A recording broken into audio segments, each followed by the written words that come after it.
Alam mo na, usapang handlebar tayo ngayon. So what's up sa inyo mga kapadyak? Welcome back again sa ating video na kung saan pag-uusapan natin ang common types ng mga handlebar na kinakabit nga sa mga budget MTB o sa mga budget friendly nga na bike. Well, ang video na to nahati lang naman sa tatlong parts. Ang una, ang iba't ibang mga types ng handlebars na kinakabit nga sa mga budget friendly lang na bike o mga tinatawag natin mga stock handlebars. Pangalawa, yung mga material na ginagamit sa mga ito. Pangatlo, kung ano nga ba ang mga purposes ng mga ganitong klaseng handlebars. Kaya tara, simulan na nga natin ang ating discussion. Well, sa mga budget friendly nga na MTB, meron lang naman tatlo para sa akin na mga uri ng mga handlebars na kinakabit sa mga yon. Unang handlebar dyan ay ang straight handlebar. Pangalawa ay ang riser handlebar. At ang pangatlo ay yung merong back sweep o tinatawag na back sweep handlebar. Sa unang handlebar o straight handlebar, common nga ito sa mga budget friendly lang na bike. Meron itong straight design. Madalas rin itong tinatawag na mga flat handlebars. So ganito nga yung tinatawag natin na flat or straight na handlebar. Kaya nga nasabi ko sa inyo, meron lang siyang straight na design. Madalas itong ginagamit ng mga XC rider for aggressive position or for aggressive cycling position. Ang pangalawa nga nating handlebar ay ang mga riser handlebars. Ito yung mga handlebar na mapapansin nyo na merong rise design.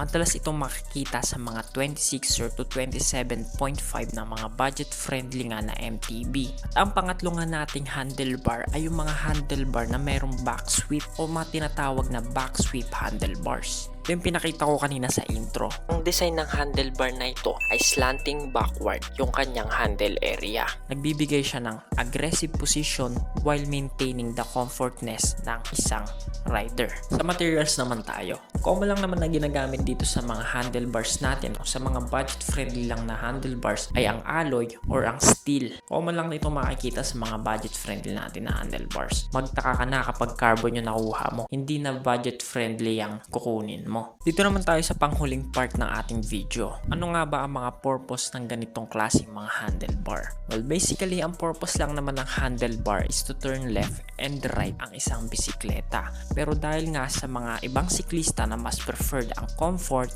aerodynamic, ang pagiging aggressive sa pagbibisikleta, napag-develop nga lahat ng mga company ng iba't ibang uri ng mga handlebars. Ang una nating pag-uusapan dyan ay ang straight handlebars. Gaya nga nasabi ko, ang straight handlebars ay mas ginagamit nga ng mga XC riders to give more control nga sa pagbabike. Not suitable nga pala to sa mga paglo-long ride kasi sasakit yung joint sa kamay nyo sa sobrang tagal nyo na pagbabike sa kalsada. Dito naman tayo sa riser handlebar.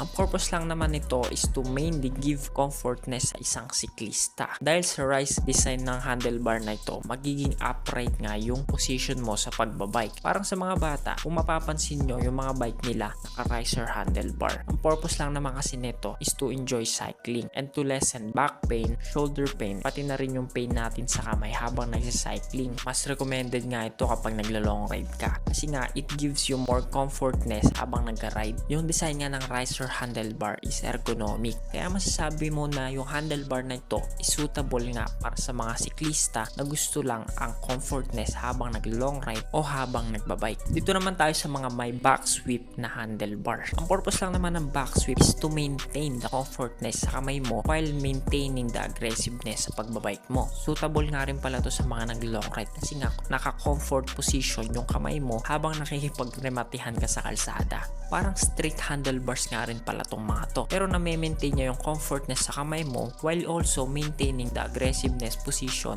ng isang siklista. Yung mga nabanggit ko naman na handlebar ay pwede naman gamitin sa iba't ibang aspect ng pagbabike. Pwede kang gumamit ng riser sa trail, pwedeng flat sa long ride, at pwede mo din gamitin yung may back sweep sa trail at long ride. Depende na lang talaga yan sa siklista kung ano ang preferred niya na handlebar. So that's it for this video mga kapadyak. Sana nga meron kayong nakuhang idea kung ano nga ba ang suitable handlebars para sa iyo. At kung gusto mo nga ba ng ganito pang content, kindly hit the subscribe button para updated ka lagi sa mga video ko. That's it for this video mga kapadyak. Peace out.